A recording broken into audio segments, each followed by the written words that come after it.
Jeff Carlson takes control of Apple Watch, Part 2. This is MacVoices. MacVoices is supported by the Antigravity A1, and it's not just another drone. Learn more at the Antigravity link in the show notes. You said something, I think, in the pre-show about the workout app, that has changed a little bit. Yeah.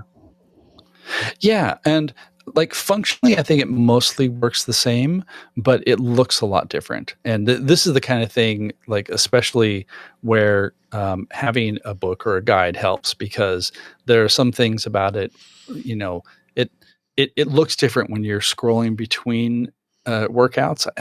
I wouldn't say it's a great interface improvement because you don't know that there are other things when you scroll. And that's kind of been an Apple hallmark, honestly, for a while. Just, it can do this thing, but there's no indication that it'll do this thing. So part of it was, just in terms of working on the book, I had to almost completely rewrite the whole workout section, just because of how it does that. So that's like kind of a gotcha where if you've just installed watchOS 26 and you're going for a workout and you look at it, you're like, this is completely different. I don't know what's going on. It will take a minute to kind of get used to what it's saying. But like, for example, one of the things that it will do is, if I can bring this up here, there's more customization to it.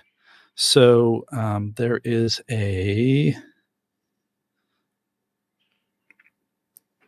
as we wait for Jeff to learn how to use this, how do I use this watch? Like there are more options for like having different workout views. You can really customize things a lot more than I think you could in the past. Like you could do like set up goals and targets, but they're just more, it's hard to explain. Like there's more detail, that there's more finesse, that if you wanted to dig into it and you really wanted to customize your workout more, it's capable of doing that. And it's not as hidden as it used to be, which is also kind of nice. And another thing that I think is kind of funny, again, if you have, I believe it's a 9 and above, and you have to be paired with a phone that can do Apple Intelligence, but there's a new thing called Workout Buddy. And Workout Buddy, if you're wearing headphones like AirPods when you're running or walking or biking or something, it's basically this little voice that kind of tells you how you're doing. Now, when this first came up, I was like, I don't know, like, do I need a little cheerleader to say, hey, you just walked a mile, right? Because like, if you're doing an outdoor walk or a run, it would already tell you some of those things. Like it would just pop up like, a 1 mile split or whatever. And darn it, I actually kind of like it. I like, really? Honestly, I scoffed at the idea. And then the first time I went for an outdoor walk and I was listening to some music and I just totally forgot about Workout Buddy. And this voice pipes in and it's like, hey, good job getting out walking this afternoon. Your last walk was 2.3 miles and you did it in, like it feeds you some of that data, but it's not like, okay, you've got to beat this time. You've got to rush. Like, it's not a coach. It literally is like your buddy who's kind of telling you informational things and encouraging you to keep going.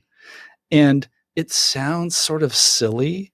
And maybe I'm just like super easy when it comes to like, I just need somebody to tell me that I'm doing a good job.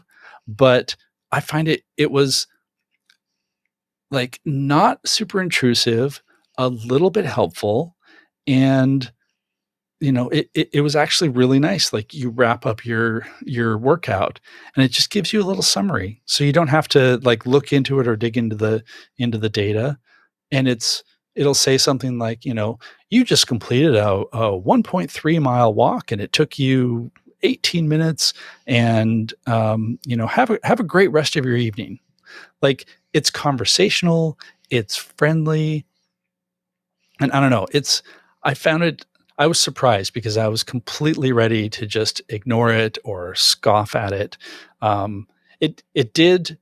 There was one time when I was working on the book, and I had been spending a lot of time working, and so I went on a walk, and Workout Buddy pops up, and it was like, "You just passed half a mile.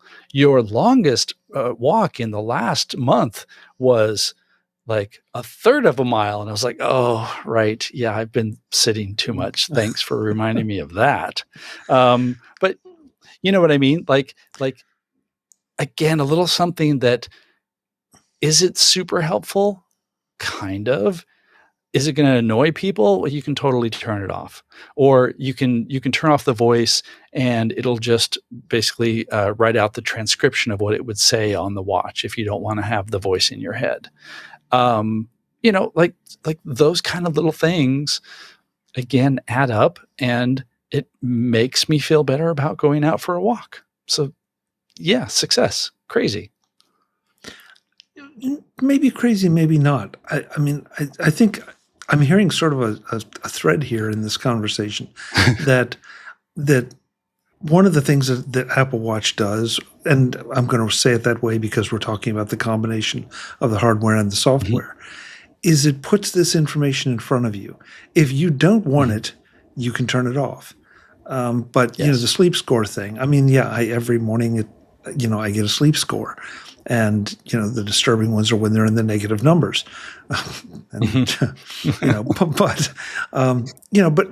It's giving me a little feedback, and it's like, I really need to pay more attention to this.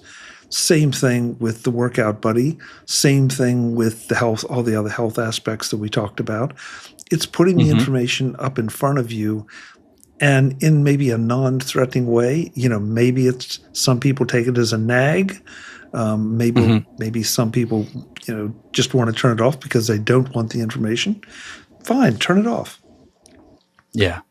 But it's all, I mean, listen, when it starts telling me I have to eat my broccoli, okay, we're going to have a talk about that. But beyond that, I'm happy to have it, because again, it can put it up, and I prefer it to not talk to me, because then you never know when it's going to say something when you're in a crowd. So I don't want that. But if I have my AirPods in, sure, tell me what's going on. Yeah. Again, I'm equating it to some of the other things, but I like having the caller ID turned on, so that I know who's, but it announce it. So I can know whether, if my phone is right beside me. Well, of course I can answer it on my Apple Watch, but do I need to run over and grab it, or can I just ignore it? So all these little things, to your point earlier, just, it's the amalgamation of them that is giving all this value to me. Yeah, and I think one key point about this that I think applies more to Workout Buddy, but really is like another thread, is that Apple, I believe, has threaded that line well, where it's there, but it's not annoying. It's not like, Workout Buddy is not a nag. And I fully appreciate there are some people who, like, they want the nag, they want the coach, they want something to like really push them and say, look, you really need to pick up the pace here if you're going to beat your time from last week. And like, that's not really what this is. And I think they've done a good job of, it's there, but it's not always there. Like, it's not, hey, I'm Gemini and I can like show you all the things and let's have a big long conversation about something that you looked up for in AI. Like, no, it just, I just want to know that, oh, guess what? This is the longest walk that I've done in the last week. And, that's just like a nice little boost, right? And so, like, the subtle approach I think makes all the difference. And on the flip side of that is the subtle approach is there are lots of things that you don't notice or know about. Like another example of something that's new, and literally, when these things come out, I scour the web pages and the feature lists and all that. And this was something that I either missed or just found while I was poking around. But in Control Center, so that's where you press the side button and you have things like quick access to the flashlight and Wi-Fi, and you can turn on sleep mode and all of those sorts of things. Before, you could get rid of some of the things that you didn't need. Like, for example, there's a school time mode if you have a watch set up for a child. So it basically locks them out of most of the features so that they aren't distracted by their watch. Well, that's not a real common use case. And so that little widget in the control center, or that control in the control center, was never on by default. And so you could hide things that you were never going to use. Well, in watchOS 26, you can add other things that they've added, or third-party apps can now create control center controls. And you wouldn't know that unless you would scroll to the very bottom of the list, tap the edit button, and then there's like a plus button.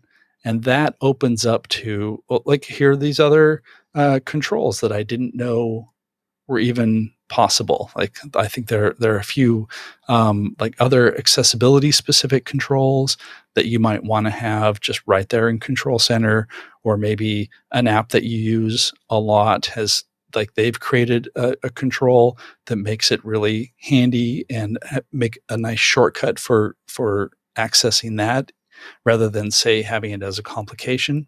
So again, it's just like a little thing where I think to myself, oh, this is a control that I do use all the time. And if I have it in Control Center so that I can launch this app, for me, maybe that's easier for me to access it or turn something on or turn something off. Super small, but makes a difference in that small way we've been talking about. It makes the device more personal for the way that I want to use it and you want to use it. Because I promise you that the way I use mine is different from the way you use yours. We go back to the iPhone metaphor, same thing. The more customization I can do, it takes time. It takes time to learn it, and then it takes time to do it, or actually do it. But once it's set, then it's my watch, and I can do it. Make it easy on myself and do exactly what I want. So it just feels like such an obvious thing, and we all want more than what we get at any given moment. So this MacVoices episode is brought to you by Antigravity and their brand new Antigravity A1. And this is not just another drone. If traditional drones feel like flying a camera, Antigravity A1 feels like growing wings. So much to say in so little time. The Antigravity A1 is the world's first all-in-one 8K 360-degree drone. And instead of staring at a tiny screen, you put on the vision goggles and experience true 360-degree immersive flight. You can turn your head, look anywhere, and feel like you're actually inside the drone, not just piloting something from the ground. And here's the wild part. No piloting skills are required. With free motion control, you simply point the controller where you want to go and pull the trigger. That's it. Just point and fly. Want to share your flight? Of course you do. The Antigravity A1 captures everything in 8K 360, so you don't have to nail the shot mid-flight. Fly first, frame later. One flight fuels endless edits. Just rewind and reframe. Thanks to Insta360 powered stitching, the drone itself is completely invisible in your footage. Want to plan the perfect shot? SkyPath lets you design and save flight routes so the A1 can fly itself, and even hand the goggles to friends or family so they can share the experience. The Antigravity A1 is the world's first 8K 360-degree drone, and it's genuinely a game changer. You get full immersive flight with the goggles, insanely intuitive controls, and endless creative freedom in editing. If you're thinking about buying a drone, make it this one. Check out the link in our show notes to learn more. Get off the ground like never before with the Antigravity A1. Thanks to the Antigravity A1 for supporting MacVoices. Anything else that jumps out at you on the watch right now that you think is important to highlight? Because I know you have 300 and something pages of highlights. I mean, to give you an indication, like right now, I'm looking at the PDF on my iPad, and actually, Joe Kissel, the editor, when I gave him my draft, he was like, "You have 2 whole pages of what's new." I'm like, "Yeah, there's actually a lot that's there." Let's see. Like, there's stuff that you can do with focus modes that I kind of played around with. Like, let's say you want your watch to automatically look different on the weekends.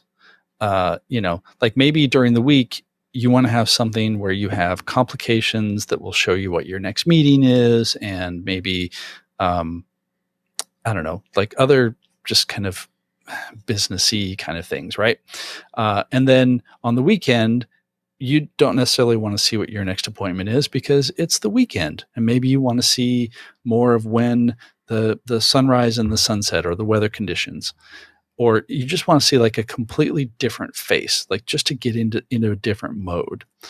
Well, you could set up a watch face and you could swipe to it and think about it. But I was playing around with focus modes, and focus modes are like sleep mode, or do not disturb, reduce notifications, that kind of a thing. But there's a way that you can set with a focus mode that works on all your devices. You can specify like a different watch face for that mode. So I was like, well, what if we wanted something for the weekend? So you can set up a focus mode so that at like 12:01 a.m. on Saturday, it just switches into that mode and automatically gives you the face that you want. Maybe it's, your reduce interruptions is activated because you don't want to be, annoyed or nagged over the weekend. And then, Sunday night, or 12:01 Monday morning, it'll switch back to like your weekday mode. Like things like that, nobody would just stumble over, but that can be like a kind of a cool, interesting thing. And now that I say that, I think maybe that might have been possible in watchOS 18.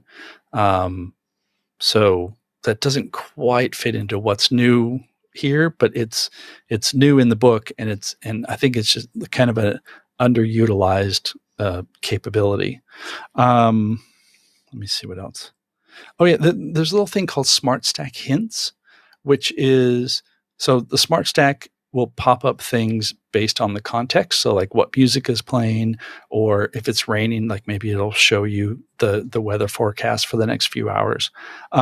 But some apps, and unfortunately it's kind of hard to tell which apps will do this, it'll pop up a little thing on the watch face at the bottom. So the example that they use, and the one that's consistent, is if you switch to the camera app on your phone, there'll be like a little tiny camera icon that pops up at the bottom of your watch face. And when you tap that, it gives you the option to open the camera remote app on your watch. So for example, so actually a really good example, as we get to the holidays, you have set your phone like on a little stand, and you want to take a picture of your family. And you don't want to have to do the old thing where you press the shutter button and have a timer and run back. So when you set up your camera and you open the camera app, all you have to do, like your watch will pop up a little camera at the bottom. You tap that, you open camera remote, and then you can trigger your camera from wherever you're standing. You can get positioned. You don't have to do that little running dance thing to try to get everybody in the picture. Like, again, little tiny things that don't make a huge difference, but you look down and you're like, oh yeah, that's exactly what I needed. I needed to open that app, and I forgot what it was called, but this will take me directly to it. I was gonna say, yeah, sleep score. There are like some things where Apple changed some terminology, like in the Maps app. It used to be called your library. Now it's called your places. That's like not really super important unless you were using it before and now things look different. Oh, right. And then the Ultra 3 can connect to a satellite directly. So if you're outside of a cellular range and you need help, or you just want to send a text to somebody, if you have an Apple Watch Ultra 3, you can do that directly from the watch. And so I had in the last edition just basically like a little sidebar on how the like a regular watch and a satellite enabled iPhone would communicate and let you basically, send your location or something via satellite. And now I expanded that whole section out because now suddenly like there's more that you can do through satellite. Is that going to affect a lot of people? I don't know, but it's really kind of cool stuff. So threw that in the book, right? Yeah, well, when you need satellite connectivity, you need satellite connectivity. Exactly. So it's, I mean, and that's just going through like the high level things that have changed in the book, but a whole bunch of screenshots and just like, again, like a lot of little tiny details that all add up. That's kind of the Apple Watch experience right there. I feel like I need to get this and just take part of an afternoon and just go through and look at all the little capabilities. The idea of my watch face being able to change weekend to weekday is really intriguing to me. So, I mean, look, setting a calendar event from my watch. Yeah, that's something I'd be interested in. I'm sure that there are discussions in there about using Siri as part of the watch interface. There's so many things that this device can do, and I for one, I feel like I'm using a fair percentage, but I know I'm not using the majority. Unfortunately, I bet I'm not even aware of the majority of what it could do. So I need to get up to speed. Yeah. I know a way you could do it. I have a book. Tell us about the book, Jeff. Hey, did you know that I have a book about this? It's Take Control of Apple Watch, 6th edition. It costs $15 or $14.99. And as usual with Take Control, if you are already a Take Control customer, you can sign in. And if you've bought a previous edition, then it's likely that you may have like a reduced upgrade price. It depends on when you bought the last one. But yeah, sign in to takecontrolbooks.com. And that is the way to get the book. Super, super slick, super easy. And it's an ebook. So you load it on your iPad and just read it wherever. I've had people question the multiple editions of these books. And it's like, have you paid any attention to what Apple does, with each iteration of not just the hardware, but the software? You really need to pull out the newest edition of any of the Take Control books and go through it, even if you had a previous one and had become really familiar with it, because there are all these new changes. The major ones you either run into or hear about. It's the little ones that, you and Joe and Kirk and, so many of the authors dig through and find these little gems that we would all benefit from and just don't know about. So go right now, and whether you're a new customer or an existing customer, get the new book and find out what you can be doing with your Apple Watch. Yeah, I mean, I probably speak for every Take Control author. When we come to a new edition, we're like, you know what? Not a whole lot has changed. This will be an easy update. And then you get into it, and then you realize that, oh, all right, the workout app is completely different. Oh, and they changed this other thing. And wait, you can add more things to Control Center. Okay. And like you just dig in, and it's great because it's a lot of detail, and it's great, especially just to learn about what these things can do. But it always catches me out. I'm like, oh, you know what? This is going to be an easy update because Apple really hasn't done very much. And then sure enough, like weeks go by and I'm like, why did I say that again? Because there's a lot that's changed. Well, that's why you need the new editions. Otherwise, Exactly. Yeah. I know Joe has been on the show plenty of times talking about how much he regrets not being able to have a lot of these new editions done, day and date, Mm-hmm. and it's just not realistic. Yeah. But there's so much in the Take Control library, and to keep them all updated is a challenge. And we just talked to Glenn Fleischman about a bunch of his updates. Oh yeah. And it's crazy how much information is out there that you really would benefit from that is contained in the Take Control library. So yep. Well, and I'm going to throw in one more thing. What's Please. Great about that is that because these are all ebooks, we don't have that extra burden of, okay, something has changed a lot, but does it justify an entire print run? Like I've worked on many books where I'll write about. Well, actually, I'll give a specific example. Another book that I've done in the last few years was a book on Lightroom for Rocky Nook, and Adobe Lightroom, a compendium of. It's got a long title, and I can't believe I just forgot it. But it's basically a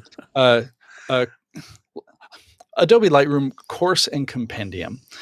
We've talked about it before here, and the book itself is now, I would say, like 90% accurate. But Adobe changes the software every year, but not enough to justify like reprinting. I don't even know, 4,000, 6,000 copies and like all that entails. And so what's really great about the ebook market and the model that Joe is using is that, like we can update these in a reasonable way, in a reasonable time frame every year, so that when you do get the latest update, and if you've had one before, you get it at a really good discount, then you're getting that information. You don't have to sort of wonder like, oh, is this information 2 years old? Or in the case of my Lightroom book, like the book itself is 2 years old, and then you can also download a PDF addendum to it. But like that's just kind of the way print books work, software print books. And so that's one of the nice things that I like about the Take Control model is, look, you are getting the freshest material as fast as we can make it. And that's pretty cool. Yeah, agreed. Because the world isn't slowing down at all. Certainly not the tech world anyway. Strangely not, yeah. Yeah.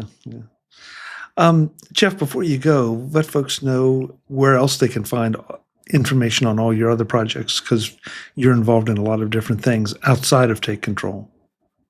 Yeah. So I am, as of March or so, I'm a full-time writer at CNET. So if you go to cnet.com, you'll find articles that I've written about lots of mobile subjects, which has been a really cool experience. Or you can go to jeffcarlson.com, which is where you'll find links to the books that I write and articles. And then Kirk, you mentioned Kirk McElern. He and I still co-host the Photoactive podcast. And in fact, we are coming up on episode 200. And you're probably like, 200? Oh, you young babes, given the number of MacVoices that you've done. But 200 episodes of the Photoactive podcast. And that's at photoactive.co. So that's been great. So lots of, me, your viewers know me. I am always busy, but that's where you can find stuff that I've been working on. Jeff, I know that you're busy, and I always appreciate the fact that you'll give us some time to share some observations about this stuff. It's fascinating. It's so easy to say that we need to do it more often, but trying to fit it into schedules is difficult, but we'll get it done. We'll get it done. We will. Yeah. We'll see you next time. Thanks so much. As always, thank you for having me on. And yeah, this has been great. Folks, I'm Chuck Joyner. This is Mac Voices. Jeff will be back soon, along with a lot of other Take Control authors. Meanwhile, go to takecontrolbooks.com, pick up Jeff's book, and start going through it and find out just what you can do with your Apple Watch. Until the next time, and as always, thanks for watching. Visit MacVoices.com for show notes and to connect with Chuck on social media. Get involved in our Facebook group or like our Facebook page, and get more out of your Apple tech with Mac Voices magazine, free on Flipboard and on the web.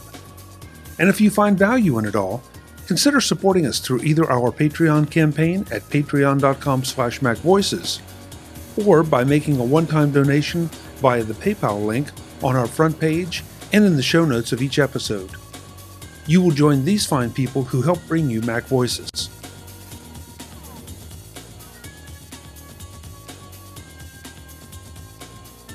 Advertising handled by Backbeat Media at backbeatmedia.com. Bandwidth provided by CacheFly at cachefly.com.